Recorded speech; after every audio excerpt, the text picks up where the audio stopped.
کبھی تلخ لہجہ نہ اپناؤ، کیونکہ کلہاڑی تو بھول جاتی ہے مگر درخت کو یاد رہتا ہے۔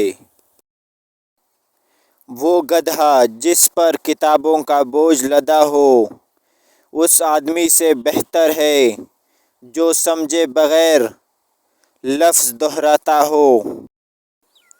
پانی دریا میں ہو یا آنکھوں میں، گہرائی اور راز دونوں میں ہوتے ہیں۔ وفادار لوگوں کی ایک نشانی یہ بھی ہے کہ وہ ہمیشہ معذرت کرتے ہوئے نظر آئیں گے۔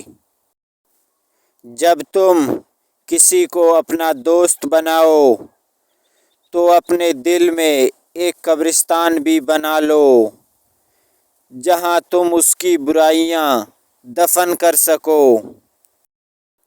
انسان اپنے اوصاف سے ہی عظیم بنتا ہے، نہ کہ اونچا عہدہ حاصل کرنے سے، کیونکہ کوا اونچے مینار پر بیٹھ جائے تو وہ عقاب نہیں بن جاتا۔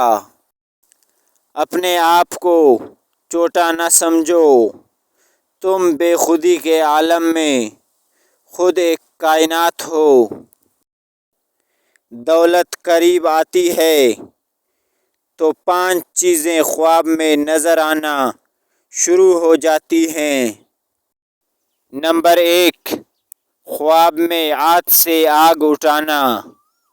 نمبر 2، سر کے بال کٹے دیکھنا۔ نمبر 3، پہاڑ دیکھنا یا پہاڑ پر چڑھنا۔ نمبر 4، مچھلی دیکھنا یا مچھلی کھانا۔ نمبر 5، یا خواب میں تخت دیکھنا۔ دولت قریب آنے کی یقینی نشانیاں ہیں۔